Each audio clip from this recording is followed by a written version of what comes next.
各位粉絲、各位朋友嗱，同大家再隆重宣佈多次啊，就係阿 Katie 老師嘅通靈初中高班。咁我哋咧已係繼續持續咁招生嘅，因為咧我哋初班兩班就爆晒，跟住啲初班又升上中班，中班又升上高班。咁啊好多朋友咧就留言俾小助手咧話要報名。咁阿 Katie 老師咧就好正啊嗱，做晒啲課程啊，哇！我睇一睇。正到不得了啊 ，Katie 老師！嗱呢個咧通靈班咧，可以話我係精心咧為大家去準備嘅。如果你覺得自己咧都係由細到大咧都係有呢個通靈嘅天賦特質啦，或者係想學呢一方面咧，想開自己嘅天眼啦，或者去解讀啦一啲前世今生咧，快啲大家嚟去學通靈班啦！冇錯啦，嗱，記住你哋想報呢個通靈初班嘅話咧，就聯絡小助手啦。小助手嘅電話就喺呢度啊！喺呢度我哋預先多謝大家，希望喺通靈班見到大家。好，歡迎大家嚟到法界領航。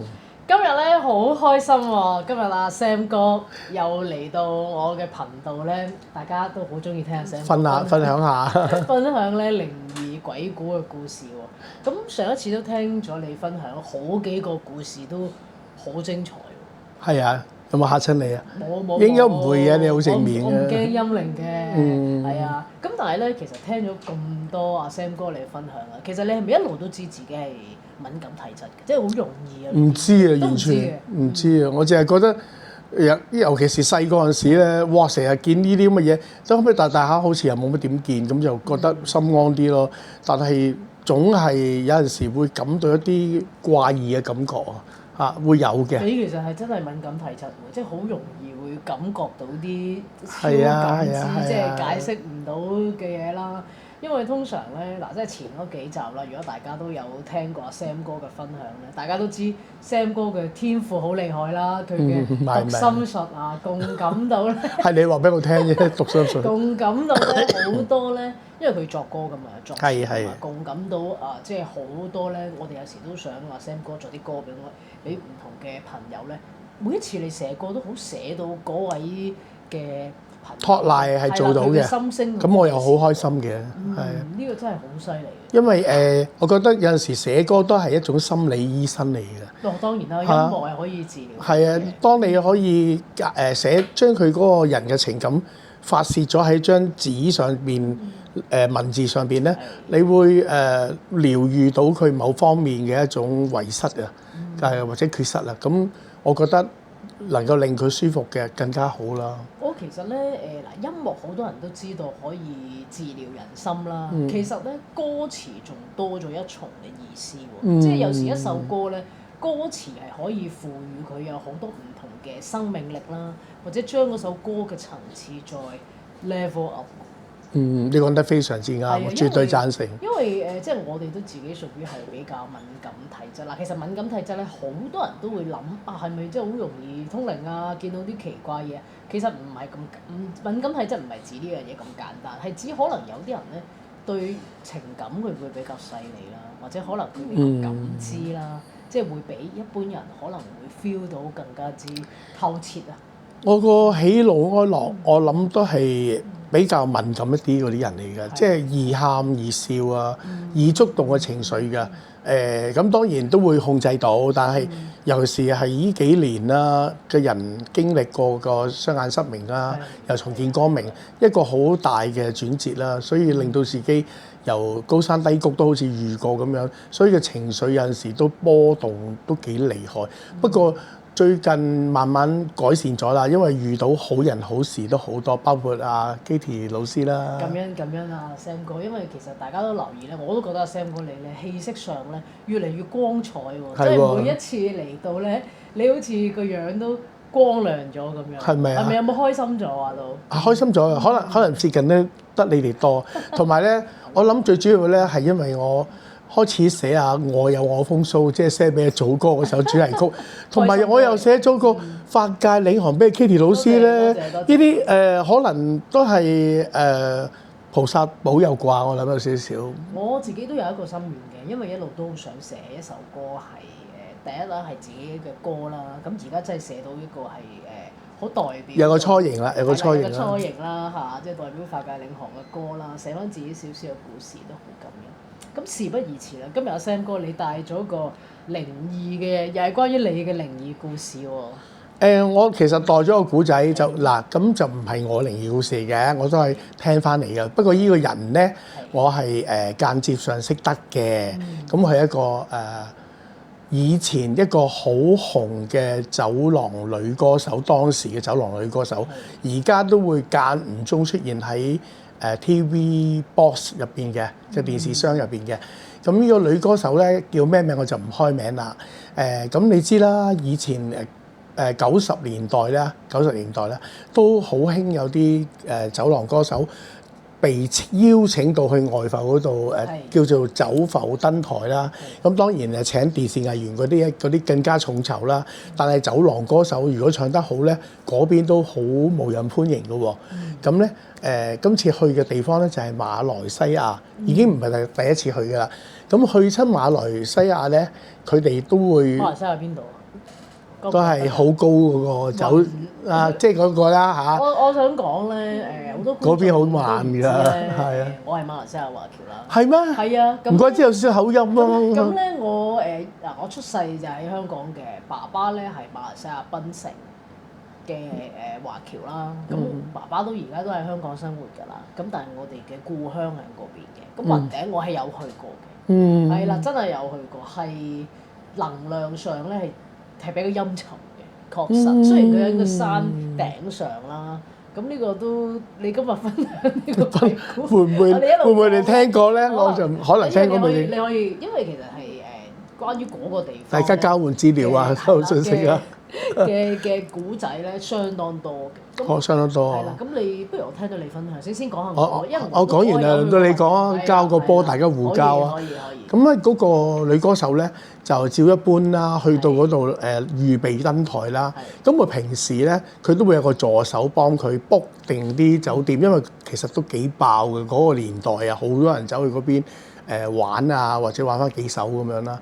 咁但係佢嗰一次咧，好死唔死去到佢嗰個先發覺，原來個助手大頭蝦冇同佢 book 房，咁佢急起上嚟，即係照去啦，佢親身去問啦，真係冇晒房，冇完全冇。咁後尾佢咪走去一啲比較噏得啲喺附近咧，是但咧住一日嘅啫，咁佢理得佢啊？但係都有三四樓到啦，嗰個地方。咁各位粉絲、各位朋友喺呢度隆重宣佈啊！嚟緊嘅8月28號晚，我同阿 Katie 老師有一個免費課堂體驗。呢個課程叫做金錢力量啊！嗱，大家如果咧想好輕鬆、容易、簡單等啲錢嚟嘅方法咧，就一定要上嚟我哋呢個免費課堂嘅體驗啦。嗱，記住啊，係8月28號夜晚嘅7點至9點半，地點咧就喺佐敦地鐵附近嘅。嗱，呢個課程咧對你嚟講咧可能好重要噶，無論係打工嘅你咧，或係做老闆嘅你都好啦。當你了解到金錢嘅力量係喺乜嘢嚟啦，同埋咧你點樣能夠令到咧呢個宇宙嘅金錢咧係不停咁衝埋你度嘅話咧，你就一定要上嚟我哋呢個免費體驗課程啦。喺呢2個半小時裏邊咧，可以開拓到你咧成個思維㗎。嗱，今次嘅免費機會咧，你哋真係唔好錯過啦。如果你哋想上嘅話咧，就聯絡小助手幫你安排，座位有限，得50個啫。我相信咧好快就會爆㗎啦。嗱，記住係8月28號夜晚7點至9點半，上課地點係佐敦地鐵附近㗎。嗱，記住啦，希望喺8月28號見到大家。咁一入去嗰間房，一入去啦，就一陣霉臭味咁樣啦。咁又係呢啲啦，咁想走㗎啦。但係咧，我話冇啦，對唔住阿咩姐，我爭啲想講個名，阿咩姐，唔好劇透住。係啊，唔好咁樣啦，真係 book 唔到啊，捱一日啦。咁於是佢咧就話，同我助手話，好啦，咁佢有2張床嘅，好彩都。咁佢助手就瞓一邊啦，佢又瞓張大啲嗰張，好啲嗰張啦。所謂好啲嗰張都唔係好好噶啦，因為嗰個環境比較霉啊舊咁樣嗰啲啦，即係你知嗰邊落後起上嚟嗰啲都好渣噶嘛，咁啊唔理啦，好係啊。如果你講緊都要相當性嘅佢時間。佢咧就有個有個大落地玻璃嘅，都有個落地玻璃嘅。但係嗰個落地玻璃出邊咧，人哋會有啲露台咁樣，但係佢出邊就冇露台，凌空嘅。咁我點解要講咧？一陣間你就知點解㗎。咁佢咧就開始瞓啦。咁當佢瞓下陣時咧，又發夢喎。佢夢見有一個朦朦朧朧嘅女人係戴住頭紗嘅，好似係嗰啲紫地黃黃地嗰啲頭紗咧，包冚晒，淨低露咗對眼同個鼻少少啦。嗰啲咁嘅應該就唔係係啦，應該就唔係好有畫面感喎！你係啊，嗰啲啦，應該係馬拉人嚟嘅，啲皮膚有少少黑黑地嘅，因為要包頭。係啊，黑黑地嘅，咁咧係個女士嚟嘅，女人嚟嘅，咁咧。咁佢見到呢個人咧，喐都唔喐喺個夢入邊咧，望實住佢。而係個夢入邊其實係見到佢瞓咗喺度，嗰個女人就企喺床邊咁樣瞪大隻眼咁樣烏低身咁望。咁冇幾耐佢就醒咗啦，當然成頭汗咁樣啦。咁咧佢四圍望，唔係乜點解我會咁得意嘅？發夢會夢翻我瞓喺度咁樣，咁即係好少人哋咁樣發夢法噶嘛。咁佢又。唉，唔理啦，咁佢總唔出聲嘅，諗住發夢啫。咁去抹一抹塊面，跟住又即係一實在太攰啦，咁啊照瞓啦。諗住第二晚過咗一晚算啦，咁諗住瞓。點知瞓下，突然間咧，佢聽到有人敲乜嘢啊？敲個玻璃窗。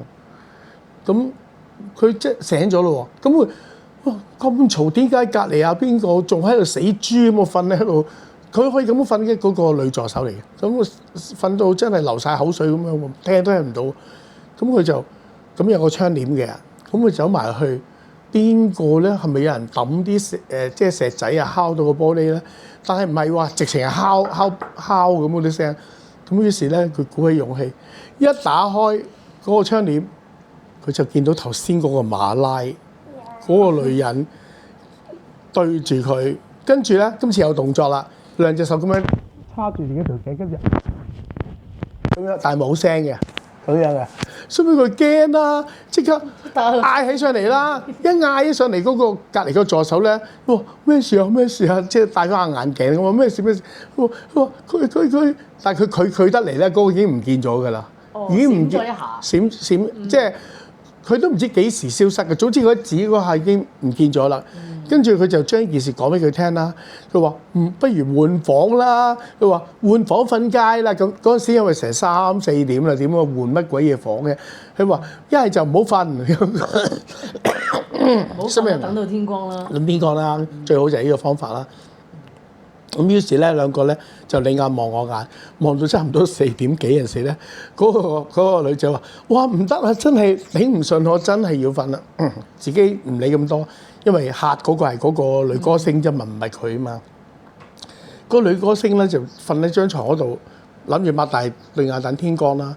咁啲汗呢度流，好似開咗冷氣未咧？點解開極都好似咁熱咁樣嘅咧？咁咧佢突然間咧，佢起身，因為嗰啲床褥啊，唔係而家嗰啲好厚嗰啲、好薄嗰啲咧。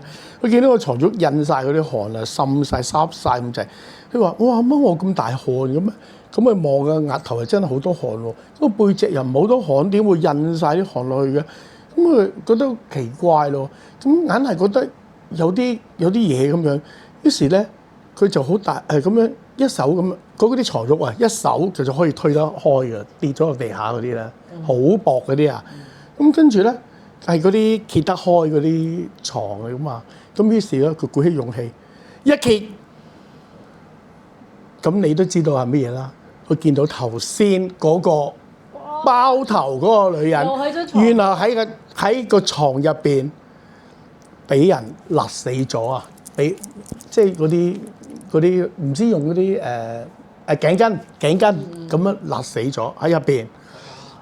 呢單嘢咧，佢報咗案之後咧，後尾落咗案，經過大概佢就係話佢係俾佢嘅男朋友情殺佢嘅，個男朋友係有老婆嘅，咁可能糾纏起上嚟就錯手，即係佢又講咗啲好難聽嘅説話，於是佢就勒死咗呢個女人，就將佢即係佢上一手嚟嘅啫嘛。上一手擺低咗個屍就走鬼咗啦。咁好快就拉咗佢啦。咁依個女歌手咧喺某個場合即係有我嘅啦，當然。咁就同佢唔係同我熟啊，佢同我個 friend 熟啫。佢同佢講嗰陣時咧，我聽到，於是我記咗佢袋咗喺袋嗰度。咁今日拎出嚟俾同大家分享，唔係分享嘢食啊，分享呢啲嘢。你呢個故事咧，你有冇聽過嘛？我諗起咧，其實咧好多人咧以為遇到陰靈咧係好唔好嘅事啦，或者陰靈唔知點解出嚟嚇啦。其實有時可能佢哋係有呢啲冤情。我覺得咧，嗱，想去我自己反而覺得咧，其實咧咁樣係咪做咗件好事咧？因為嗰個求救啊嘛，其實即係其實求救，佢唔係淨係話出嚟嚇佢。唔係求救，係同佢代説冤情嗰啲啊，係啊係啊。係啦。咁所以呢個咧，其實有時好多人係唔知道咧，遇到陰靈咧有好多唔同意思嘅。即係我之前都有啲故事有講過，就係你呢個係代説冤情啦。都我覺得係點解頭先用求救呢個字咧？因為好多人都以為離開咗就係離開咗，其實佢可能喺地府啦、冥界都係受緊苦，係啦。咁所以其實對佢嚟講都係求救嘅一種啦，即係叫做喂，我而家有我而家係走唔到啊！我而家咁樣被殺，我而家喺陽間呢件事係未了嘅。咁我呢件事係未了嘅，始終都會可能有帶一個怨念啦、恨意啦、執念啦，走唔到係嘛？咁呢樣嘢好多時咧都會係透油咧，佢一定會用一啲方法去幫啊！即係好多呢個最多就係咧，譬如話可能係喺深山俾人殺咗啊，或者呢啲係多數都係殺業嘅情況，或者係其實我最近咧法界領航都拍過一條片啊，啱啱出咗啦，就係講先人嘅某一個前世係被虐殺，咁死後咧靈魂咧仲係有嗰個被虐殺嘅感覺，係啦，仍然都係有。咁所以佢就透過啦，我哋係用呢個可能問事嘅方式問到呢樣嘢，咁我哋要再做一啲嘅超度啦。咁你頭先分享嗰位女歌手嘅案例就係出嚟，但係揭發咗呢個冤情案情，然後就將呢啲人繩之於法咯。你想唔想知道個女歌手係邊位啊？大家你知道啊？你估到啊？我唔知啊，感覺啫。呢個女歌手咧，唱女中音、女低音好好聽嘅，好有實力嘅。好似我記得好似同阿妹姐係同一屆新秀啊，好似係啊，好似係。同埋識得嘅，大家都係由細路歌唱到大嘅，喺荔園唱嘅嗰陣時。有個山字啊！大家諗下邊個啦？咁啊，好啦，講到呢度算啦。係啦，咁呢個咧就呢個故事都帶俾大家一個我覺得啦，都係另一個嘅形式啦，話俾大家聽咧。其實有時遇到陰靈，未必係完全唔好嘅，佢都係想求助啫。凡事都係一定係有啲原因嘅，所有事情嘅發生咧，都係有一個因果啦。咁你講起咧，女歌手啦，頭先講起啦，其實咧，我最近咧都係諗起咧，即係最近咧，而家咪好興唱啲舊歌翻唱，係嘛？即係多咗好多選秀嘅節目咧，將嗰啲舊歌翻唱啦。咁咧最近我其實有一首歌咧，我自己都成日唱，咁我覺得係當時嗰位女嘅歌手咧，唱得係非常非常之。佢唔喺度㗎啦，佢唔喺度㗎。哦。係啊。咁咁不如咁啦，嗱呢個咧，我就想留翻喺下集咧，我哋做一個精彩嘅通靈，因為咧我過往都上一次好精彩啦，同阿 Sam 哥拍咗呢個羅文嘅通靈啦，咁嗰段片好受歡迎啦。咁呢位女歌手咧，我都一直都係覺得都我諗可能觀眾朋友都好想知。對於我嚟講係好似年青啲嘅嚇。雖然離開咗，但係應該大家都會好想咧睇下佢而家係點樣嘅情況。係啊，好突然嘅，好突然嘅。好啦，咁我哋就準備下次嘅下一段片啊，下一個節目咧，再同大家分享啦。如果大家你哋今日中意阿 Sam 哥分享嘅靈異故事咧，記得點讚、收藏嚇，同埋咧記得係轉發啦，同埋訂閱我哋嘅法界領航。咁我哋就同觀眾講拜拜啊！拜拜多謝你哋嘅支持啊！